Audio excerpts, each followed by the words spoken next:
সবাইকে জানাচ্ছি স্বাগতম। আমি রুদ্রদেব। তো আজকে ধারণার অনুঘটকের নতুন একটা পর্বতে আপনাদের স্বাগতম জানাচ্ছি। তো আজকের এই পর্বে আমরা যে বিষয়টি আলোচনা করব সেটা হচ্ছে বন্দুকের পশ্চাৎবেগ। প্রথমে বলি যে এটা কোনো ইন্ডিভিজুয়াল কোনো টপিক না, এটা আমার ভরবেগের একটা এক্সাম্পল।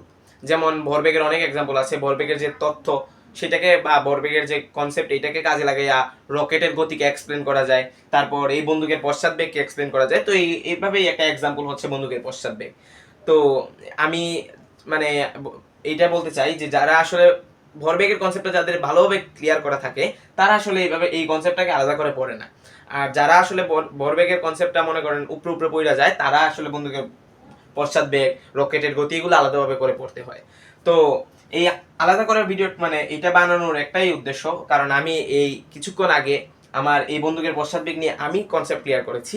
তো সেটা সংরক্ষণের জন্য মানে বন্দুকের পশ্চাৎবেগ নিয়ে না, মানে ভরবেগটা বুঝেছি, সেখানে একটা এক্সাম্পল ছিল বন্দুকের পশ্চাৎবেগ, আর সেই কনসেপ্টটা ক্লিয়ার করছি। তো সেই অনুযায়ী ভিডিও মানে খুব অল্প সময়ের মধ্যে এই ছোট্ট একটা টপিককে এক্সপ্লেন করার উদ্দেশ্যে এই ভিডিওটা তৈরি।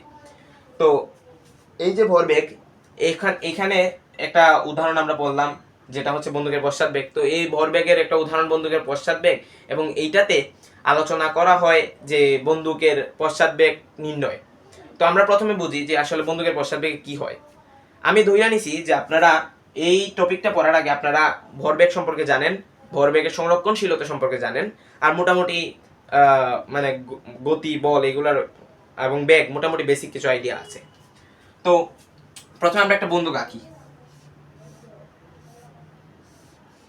এই হলো আমার একটা বন্দুক, এটা হলো বন্দুকের ট্রিগার। আচ্ছা, তো বন্দুকে ধরি প্রথম অবস্থায় একটা গুলি আছে, এই হলো বন্দুকের একটা গুলি।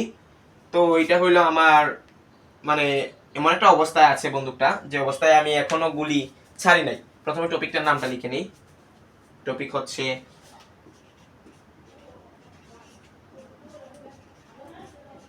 বন্দুকের পশ্চাৎবেগ।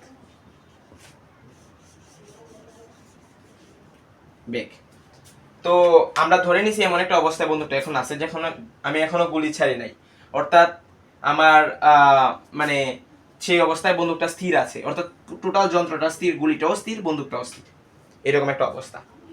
তো আমরা ভরবেগের নিত্যতা সূত্রে কি পড়ছি যে আমার ভরবেগের নিত্যতা সূত্র বা যেটা কনজারভেশন ল অফ মোমেন্টাম, ওইটাতে আমরা কি পড়ছি যে আমার summation of P inertial is equal to summation of P final. প্রথমে বারবার বলতেছি যে আপনারা যদি মানে ভরবেগের কনসেপ্টটা ধারণ মানে জানা থাকে তাইলে আপনি এটা ভালোভাবে বুঝবেন, অন্যথায় আপনাকে প্রথমে এটা ক্লিয়ার করতে হবে, পরে ওইটা বুঝতে হবে।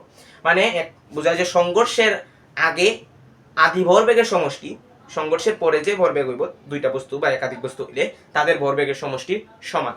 এই হইলো আমার ভরবেগের নিত্যতা সূত্র।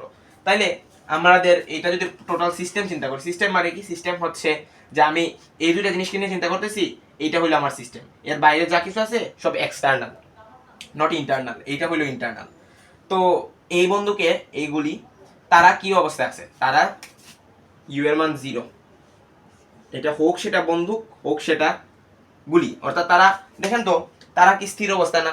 আর মানে আদি অবস্থাটা হচ্ছে তাদের স্থির, আর এটা বোঝাইতে আমরা ইউ সমান 0 লিখি। আর এইদিকে এটা হচ্ছে টোটাল যন্ত্র, এবং এই টোটাল যন্ত্রটা যদি আমরা টোটাল এম দ্বারা ডিনোট করি, মানে টোটাল মেস, এই টোটাল যন্ত্রের যে ভর সমান আমি বলতে পারি বন্দুকের ভর, যেটা capital M plus small M, গুলির ভর। এটা তো বুঝতে পারছেন, কারণ বন্দুকের ভিতরে গুলি আছে, তার মানে বন্দুকের এই টোটাল যন্ত্রের ভরটা হচ্ছে আমার বন্দুকের ইন্ডিভিজুয়াল ভর প্লাস গুলির ভর। আচ্ছা, ইউ 0 আবার একটু লিখে ফেলি, ইউ 0 এটা হইলো কি তাদের আদি অবস্থা বা ইনার্শিয়াল একটা মানে মোমেন্ট, যে তারা আদি অবস্থায় তারা স্থির আছে এবং তাদের হচ্ছে ভর। তাহলে আমি যদি তার আদি ভরবেগ বার করতে চাই তাহলে কি পাইমু? তার আদি ভরবেগ সামেশন অফ পি ইনার্শিয়াল বলতে পারি। সামেশন অফ পি ইনার্শিয়াল কি বলতে পারি? যে টোটাল এম গুণ ইউ, ইউ এর মান কি? 0, ইউ এর মান 0। তাহলে ইউ এর মান যদি 0 হয়, আমার ইউ এর মান 0, তাহলে 0 সাথে কিছু গুণ করা মানে 0। তার মানে আমি কি দেখলাম যে আমার P inertial, summation of P inertial is equal to 0। এই হলো দুইটা গুরুত্বপূর্ণ পয়েন্ট। যে আমি দেখতেছি যে আমার তার আদি ভরবেগের সমষ্টি 0, এটা আমি দেখতেছি যে তার আদি ভরবেগের সমষ্টি 0। এইবার ধরেন আমি গুলিটা ছাড়লাম, আপনি একটু বাস্তবে চিন্তা করেন, যারা আসলে শুটার তারা যখন বন্দুক চালায়, তারা যখন গুলিটা এইভাবে ছাড়ে তখন তারা পিছনে বা কাঁধে তারা একটা বল ফিল করে। আর সেজন্য আমরা যারা মনে করেন নতুন বন্দুক চালাতে যায়, তারা আসলে না এই জিনিসটা না জানার কারণে অনেক আঘাতপ্রাপ্ত হয়। তার মানে আমরা কি দেখছি যে বন্দুকটা যেই মুহূর্তে গুলিটা আমরা বন্দুক থেকে বের হয় সেই মুহূর্তে বন্দুকটা পিছনে যায়, আর এই যে পিছনে যাওয়ার ক্ষেত্রে যে বেগটা সে যে বেগ নিয়ে পিছনে যাচ্ছে এইটাই হচ্ছে পশ্চাৎ বেগ। পশ্চাৎ মানে পেছন, তাহলে বন্দুকের পিছনে সে যে বেগ নিয়ে যাচ্ছে এইটাই হচ্ছে বন্দুকের পশ্চাৎ বেগ। এটা বুঝলাম। এবার আমরা বের করবো যে পশ্চাৎ বেগটা কত হয়, তার বন্দুকের ভিটা কত, বন্দুকের ভিটা কত, এটা বার করার উদ্দেশ্য। প্রথমে দেখলাম যে তার আদি ভরবেগের সমষ্টি 0, তাহলে শেষ ভরবেগের সমষ্টিও কি হইতে হবে 0। এবার আমরা মনে করলাম যে বন্দুক থেকে এবার এই মুহূর্তে গুলিটা আমি বের করছি, গুলিটা বের হইয়া এইদিকে আইছে, তাইলে তার তো গুলির অবশ্যই একটা ভর আছে এবং সে একটা নির্দিষ্ট বেগ নিয়ে সামনের দিকে এগোচ্ছে, অর্থাৎ সে গতিশীল অবস্থায় আছে, সামনের দিকে এগোচ্ছে, তার মানে এদিকে তার একটা ভি আছে, ধরলাম V1। এবার আমরা দেখি যে যখনই আমি গুলি করি আমরা বন্দুকটাও পিছনের দিকে ছুটে আসে, তার মানে সে আসলে তার এই যে ফাইনাল মোমেন্টে তার ভরবেগ বা সামেশন অফ তার পি ফাইনালটাকে শূন্য করার জন্য সে পিছনের দিকে ছুটে আসে।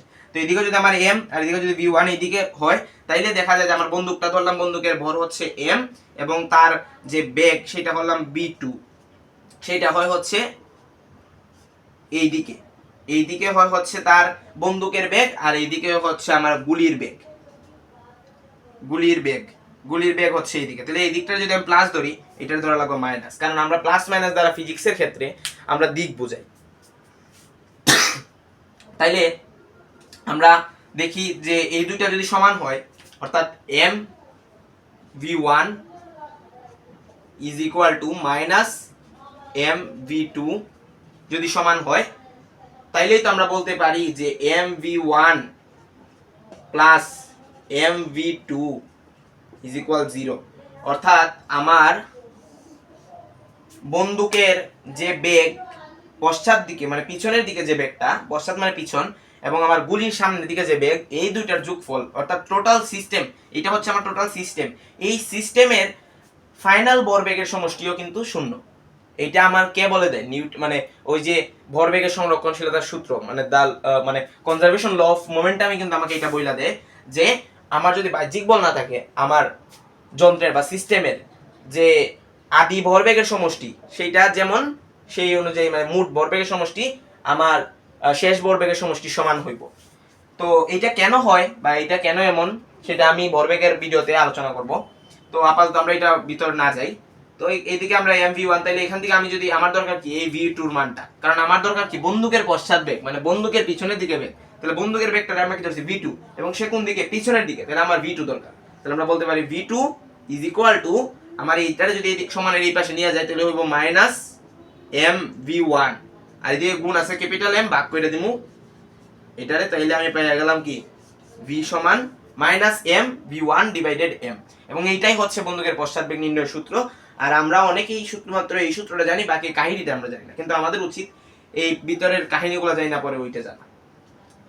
তো এই পর্যন্তই বন্দুকের পশ্চাৎ বেগ। তাহলে আমরা তিনটা কোয়ান্টিটির সাহায্যে খুব সহজে বন্দুকের পশ্চাৎ বেগ নির্ণয় করতে পারতেছি। তো এই পর্যন্তই আমার আলোচনা। এই বলে আমি আমার আজকে আলোচনার সমাপ্তি ঘটাতে যাচ্ছি। ধন্যবাদ।